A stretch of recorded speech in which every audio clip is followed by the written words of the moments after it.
to another exciting episode of The Real Critics, where we bring you the latest news and review the world of cinema. Tonight we have a special treat for you, a sneak peek at the upcoming film Oppenheimer, written and directed by acclaimed Christopher Nolan. Oppenheimer is a biographical thriller, and that tells the story of J. Robert Oppenheimer, the brilliant American scientist who led the development of the atomic bomb during World War II. Starring Cillian Murphy as Oppenheimer, Emily Blunt as his wife Kitty, Matt Damon as General Leslie Groves, and Robert Downey Jr. as Louis Strauss. Oppenheimer is a riveting drama that explores the moral dilemmas and personal conflicts of the man who changed history. Oppenheimer is coming soon to a theater near you. Don't miss this epic event that will leave you breathless and amazed. This is The Real Critics signing off for now. Good night and happy viewing. You know, I never thought that a movie about a history lesson that we learned so many years ago in high school would actually be entertaining. Well, see, they kind of made Oppenheimer a G. They made him a G. Sure, you could say that. Bro, he made the atomic bomb, man. And he flexed on like half the government making it. All right, let's not sit here and suck the non-existent dick that this man possesses. But bro, he had all the girls, man. We'll get to that in just a moment. Let's stick to the facts. Okay. Story-wise, it's exactly what you think it'd be. It's a movie. It's a historical piece. It's a retelling. It's basically just a retelling. It's literally what this is. It's like, I'm not gonna go in expecting anything different except for the fact that this was a movie about the creator of the atomic bomb. I mean, it was pretty much I don't know if I forgot, you don't really watch much sports. You know Michael Jordan, right? Stop it. Get some help. Oh, that's the one sport thing that I do know. Yeah, so, with Michael Jordan, this is basically the 30 for 30, The Last Dance, but with Oppenheimer. Oh. It's like a documentary displaying their entire life. It shows like the indoor meetings and stuff that was really having that stuff. I would like to point out that the way they told the story kind of reminded me of the movie Citizen Kane. Oh, really? How? Well, I know you didn't see the movie, so I'm going to explain it. So in the movie Citizen Kane, the whole movie is about this man by the name of... I know his last name is Kane. I forgot what his full name is. The main character dies. He says some shit, and then the story is basically told through other people's perspective. And this movie, Oppenheimer, kind of shows us the perspective of different characters. It's linear. It shows us like what Oppenheimer's talking about. But then like Robert Downey Jr.'s character talks, and we kind of see what he says. And then other scientists are there, and they're telling their viewpoints, including my main man's Albert. I don't think Albert ever spoke. Bro, Albert had like, I mean... Or if he did, we did not see that. Well, we didn't see that scene. I was gonna say, Albert only really had like 2 or 3 scenes, but still, I mean, he showed up, man. That is true. The man's just like John Cena in The Next Review. You know, he just came for the bag. He really did.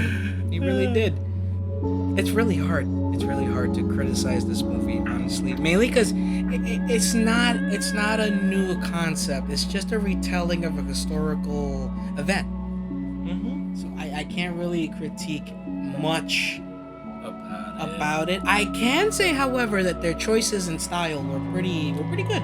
Like showing some scenes in color and then some other scenes in black and white. And most of the color was like the atoms and stuff. It really kind of split it made it feel like what was going on inside that bomb, the splitting of atoms and crashing into the nucleus, was its own world compared to the one we're in, which is black and white. Well, yeah, no, but did you not remember that some of the movie was actually shown in black and white, but also was in color? Oh yeah. But I do understand what you're coming from. It's like when we see like how the atomic bomb worked, like a whole different universe. It did. I'm gonna give you that one. But from what I was saying is that they were showing the events in both in color and black and white, and from what I caught was that the scenes in color was mostly to represent like what was happening like back in the before the atomic bomb was made, like in the development stages of the atomic bomb. Yeah. Kind of to represent how in their mind it was like the future is colorful. The future, it's bright. It's bright because with this invention, it will stop the war and upcoming wars. Yeah, no. Which is their actual. This is what they said in the movie: the weapon to end war and future wars. But once we get to after the bomb was made and after the bomb. Yeah, it was fell, mostly black and white afterwards. Yeah, it was to show the dread that this invention came with. It's like, oh, word, you made a weapon for peace, huh? Yeah, that doesn't go together. That doesn't go together. Yeah, it's a symbol. It symbolizes that with a win, it will come with some sort of a dread. And no win comes without sacrifice, loss, and in this case, regret. Basically, the idea of a free win doesn't exist. Can't do it. Oh no! It can be. It does. It can be done. I think the atomic bomb was a free win, but it came with some disastrous results. That was not free. That was $2 billion. I mean, that wasn't really a free win, if you get what I mean. Okay, fair point. But I'd also like to point out that during the movie they had this like sound effect, this chun, chun, chun, chun, chun. Like you remember? Like it was in the trailer and then it was like throughout the film. Yeah. And I don't know what the chuns was about. I think it was to like show, because they mostly had the chun, chun. Like they had a couple of it pre-bomb. But most of the chun, chun, chun, most of those sound effects were after he had made the bomb. I figured it would be I figured it would be a trauma mechanism of some sort. Like, when he hears the chun, chun, chun, chun, it's supposed to represent, like, the intensity of the like force of the bomb that was made, because when he's watching a slideshow or something like that, they had a projector in the room. You saw when they was showing all the people who died at Hiroshima like years later, and that's when you mostly heard that chun, chun, chun, chun. Yeah, but what I pointed out because we were taking notes during the movie. The note that I took down about that chun sound is that before the atomic bomb was made, it was more like a chun, chun, chun, chun. It was chun. Definitely it was slow. lighter. It was lighter. Basically, it was like Oppenheimer able to see the progress of the atomic bomb being made. That explains why afterwards it gets louder and louder and louder. It only got louder once the bomb did its job. It got them the war. They won the war because of it. But then it started getting louder when he realized what the bomb did. Which I believe is like it symbolizes that the danger that the atomic bomb brings, but it also symbolizes the regret that started to grow within him. Yeah, because in the trailer said, you will be known as the man that gave them the power to destroy themselves. He wasn't wrong. They were not wrong. In the movie, I remember in the movie Oppenheimer was talking about that they made the bomb, but that doesn't make them responsible for what it does. That's true, because he was like, even though I made the bomb, I don't do policy. Like, I was hired to make it, and that's all. So yeah. So in retrospect, it makes you wonder if that's what a lot of people think. I may have made the creation, but that doesn't mean that I'm responsible for how you use it. I mean, that is true. Think about it. If a friend of ours or a family member gets shot with a pistol, but you created the pistol, I was gonna say we don't go suing the creator of the pistol. Oh, I thought you was gonna do a whole thing of, let's say, you're the creator of the pistol. Like, you create this brand new Glock.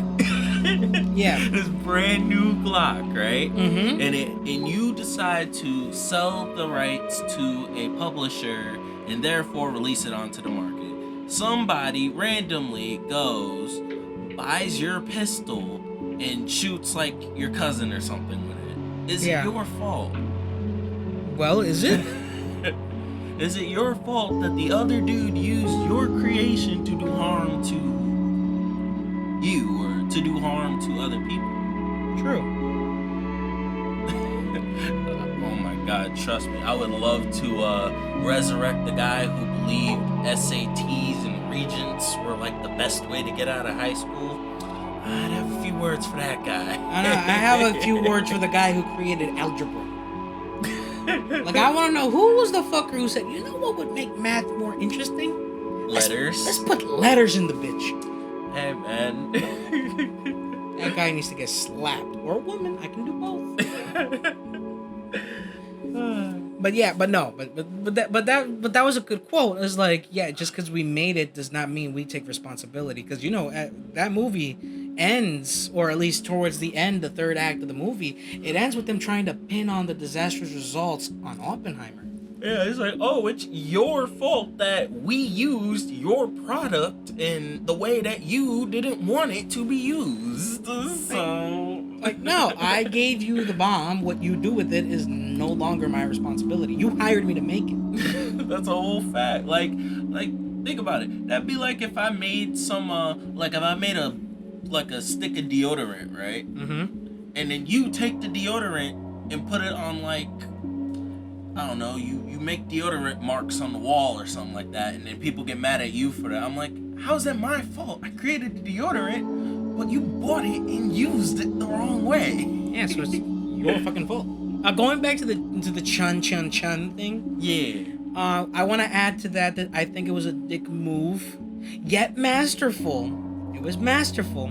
Mm-hmm. How when they were testing it out, yeah, the explosion was silent. All you heard was their breaths of, you know, just the awe of it all. Like, you know, just like all in awe, and then at the last minute like you put somebody... the boom, like a fucking jump scare. Again, dick move, but masterful nonetheless. That is, I've heard that actually is how, like, the bomb works. Like, that's how it was. Somebody did an article about the Hiroshima bombing, and they said that's how it happened. One of the survivors was like, yeah, it just dropped. There was no sound for like half a minute, and then boom, and everything is just vaporized. And his whole skin was like burned off. He had to have like 2 plastic surgeries or something like that. Yeah, to fix his face. Because I would imagine when they dropped it, it made this sound. Then, boom. No.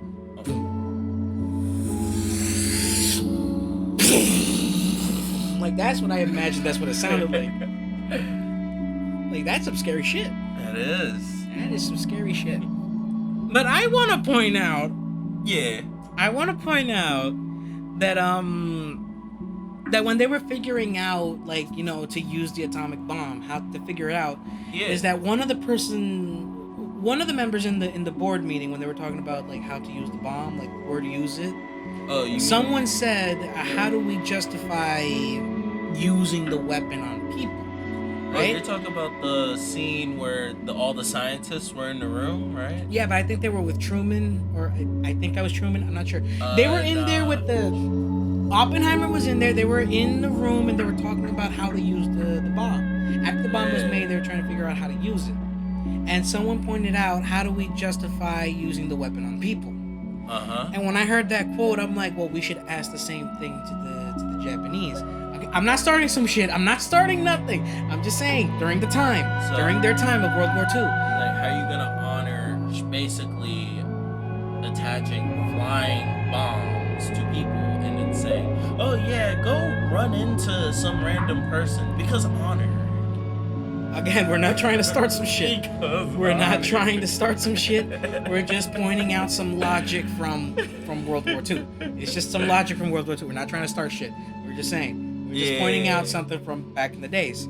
See, that's a... And what I'm pointing out is a disclaimer It's section. a disclaimer, so if you get triggered, I don't care. But anyways, moving on. I like that quote. He says, how do we justify using this weapon on people? It's like, well, the same could be said about them. How do they justify telling their pilots to run the plane into enemies? Taking out the enemy, but you're also taking out your soldier. It's like, yeah, no, but, you know... I get it, yeah, honorable death, I know. Yeah. And these were actual people, for those who failed history, yeah, they were known as kamikaze pilots. For any of y'all that failed history. You can take this to your teacher and you can get an A. We approve. Unless you failed, then we had nothing to do with that. Speaking of history, I don't know what it was. I think they were just going off of interpretation. Didn't they? I'm gonna go on a tangent here. Did they not make President Truman sound like that guy that just cuts you in line at the store that you want to beat him up so bad? Like, I'm sorry, I had to do that. Like, President Truman, he ruffled the feathers a bit, especially with that intro. It's like, oh, word, you crying about the bomb? You just get this crybaby out my sight. Like, no, it was, oh yeah, because Oppenheimer left, he was like, don't let that crybaby back in my office. Bro, that shit was funny. He was like, so, what are you doing here? And then he talks about, oh, well, you know, I think the bomb is kind of dangerous. Dude just randomly pulls a handkerchief out, and he's like, you want to cry about it?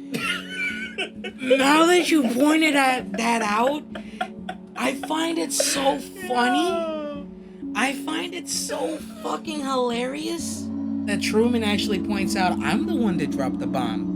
They're not going to be looking for the creator. They're looking for the one who dropped it, which is me. And then, a couple of minutes into the movie, they're trying to pin all that shit on him. Now that the Russians got their own atomic bomb. It's like, oh, word. And they're like, oh, we only got one because you did. Oh, well, Oppenheimer created it. You can't just do that. No, it's like he wants to take... It's like Truman is like saying he wants to take credit for winning the war, right? Yeah. But then once our enemies started making their own, oh, now we're gonna fucking pin it on you. I was gonna say, you seen the episode in Spongebob, Weenie Hut Juniors? You know the episode where he's trying to get into the salty spitoon, like this big club? Yeah. And he's like, oh, bro, I'm tough, to the bouncer. Mm-hmm. So the bouncer, like, pushes somebody in the episode, right? Yeah. And then he turns around, the guy who got pushed, he turns around angry, and he's like, who did it? And he's like, he did it. And this SpongeBob goes, that's like the perfect representation for that Oppenheimer scene. Yeah. It's like, you want to take the glory, but you don't want to take the consequences that come with it. Oh, fact. It's like, they just basically just like, oh, I'm big, I'm bad. Which one of you barmen did that? He did it. Again, you want the glory, but you don't want the consequence that comes with it. That's a whole fact. Everybody wants to say, this is where, like... Oh, wait, that quote doesn't work. Never mind. No. Strike it from the record. Never mind. But anyways, going back to that scene where they're trying to figure out where to drop it. Yo, that was another one. That was another Truman, like, bro. Because his introduction, he asks him, oh, word, well, we got 12 possible candidates for your bomb placement. Oh, yeah, which city do you want to murder thousands of people's lives, you know? You know what? I find it very thoughtful. Very thoughtful in choosing. It's like, you didn't build it. After all, you might as well choose where we're going to do it. You know what? That makes them so considerate. How thoughtful are you to choose carefully where you want to bomb somebody? Bro, it's just like you know those office interns who get like the coffee for the CEOs and stuff, right? Yeah. That's like the CEO, like, oh, word, you know, you've been doing great, intern. Let me get you a cup of coffee for one day. I'll go get you one. What do you want? I don't want shit. right away, you're getting a Starbucks pink drink. But I wanted a cappuccino. I don't care, you're getting a Starbucks pink drink. But what about me choosing? Oh, you get to quote unquote choose. You don't get to choose shit. You get to quote unquote choose. You don't get nothing. You don't get nothing. I'm like it. That's a fact. But hey, all in all, Oppenheimer was a good movie. Again, I can't really critique it much because, you know, it's a historical piece. Hey, well, with a historical piece, what are you supposed to do? Just retell history, but make it fun. Nah, that movie was fun. I will say that. That has some good scenes in there. It really did. Again, I find it very fucked up that the wife imagined her husband fucking in front of the people. Bro, that was so right during the trial. Too. And I know it was just like her imagining it. And then have the mistress looking right at her as she is doing the work. I'm like, that is fucked up. I'm like, damn. Like, what? She get haunted by what was it? What was that one demon? I think it's the Bride in Black or something. The one that does like the From Insidious. Yeah, that one. I think it's the Bride in Black. One. The one who the one that jump scares you? Yeah, like jump scares you or shows you like traumatic stuff like that. I guess that's the Bride in Black. So yeah, okay. So yeah, that's her Bride in Black. That's her Bride in Black.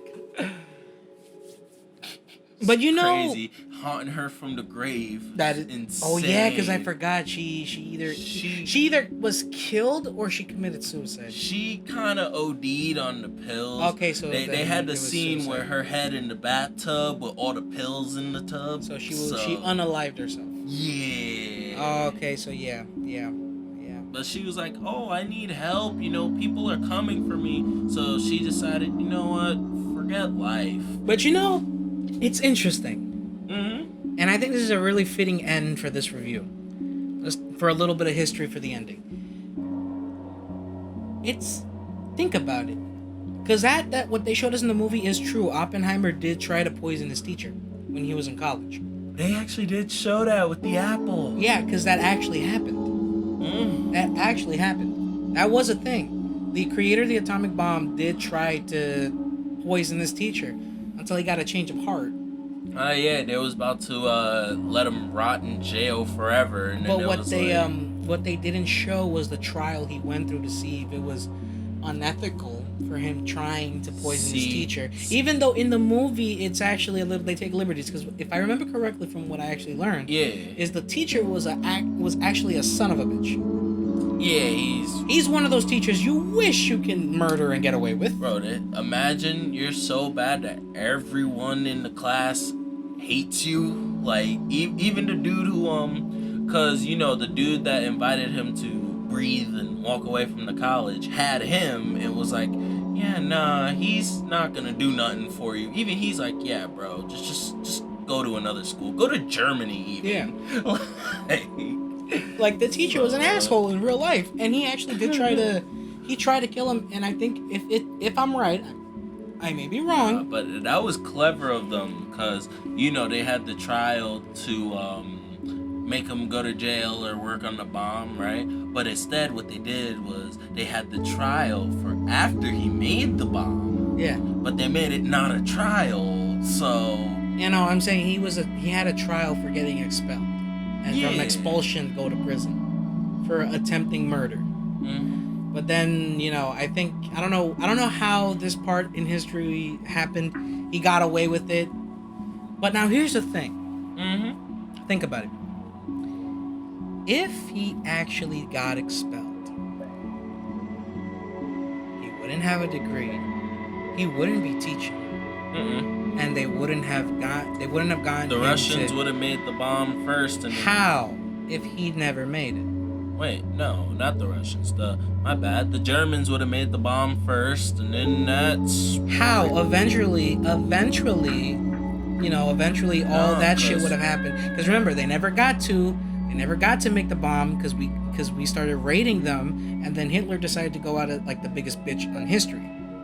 No, but what they were showing was in the movie, right? I'm not talking about the movie. No, we're done with the movie. Now I'm actually going with actual history here. Oh, we're going to the real map. Yeah, we're going to the real map. All right. What I'm saying is, if he actually got expelled and was working as some guy flipping burgers. Oh shoot, they didn't even have McDonald's back then. That's besides the point. What I'm saying I is, think White Castle was like the only thing around then. Again, that's besides the point. Yeah. What I'm trying to say is, if Oppenheimer actually got expelled in real life, would America have won World War II? Think about it. We don't have the atomic bomb. We're nowhere near to make it. Yeah. Germany wouldn't have. They would have it. had something, but they wouldn't have finished because we started raiding their asses. Yeah, but you gotta remember. And the Japanese are not known to surrender easily. With the Manhattan Project, they were poaching a lot of scientists that did live in Germany. So if those scientists didn't have a reason to come help America, they could have just been forced to make the bomb, and technically the Nazis would have had a bomb. Yeah, no, but what I'm saying is that they wouldn't have had the bomb. History would have still gone the way it did. They were nowhere near having a bomb until Pearl Harbor happened. And then even then, Japan, what is it with them? They kind of don't quit. They don't. So think about it. Without Oppenheimer, we probably would not have won that war. Here's the thing. I think we would have won it, but the problem is that would have been one of those wars that lasts like an entire decade on its own. So like World War II ended what, 1945, right? Mm-hmm. That would have probably gone into like the 60s. I could see it. So you still think America would have won the war? Yes, but I think we would have been heavily depleted in resources, therefore open to another attack, possibly by the Soviet Union. Because you got to remember, at the time, after we had beat the Germans, Russia was not in the America versus Japan part of the war. They were too busy rebuilding their industry, making advances in space travel. Basically, what I'm trying to say is, if we use all of our manpower and our resources, and we fight a long, heavy war with Japan, when we're done with it, we're going to be, it's kind of like, you've ever seen Mike Tyson like box another person? Yeah. Like prime Mike Tyson box another person, and like after 3 or 4 rounds, he's over there like he's dead tired. He could barely stand up, but he got to keep going anyway. Yeah. Yeah, that would have been America, and then Russia could have just came in with the smoothest uphook and just basically win the fight. There you go. So, yeah. So what you're at least in my opinion. So what you're saying is, either way, we would have been fucked. Yeah, the bad endings. Yes, it's just a bad ending in a different way. Or worse, Japan made an ally with Russia, and then we truly would have been done. But that also doesn't help. We'll never know for sure, will we? Nope. But hey, What do you want for theory alone?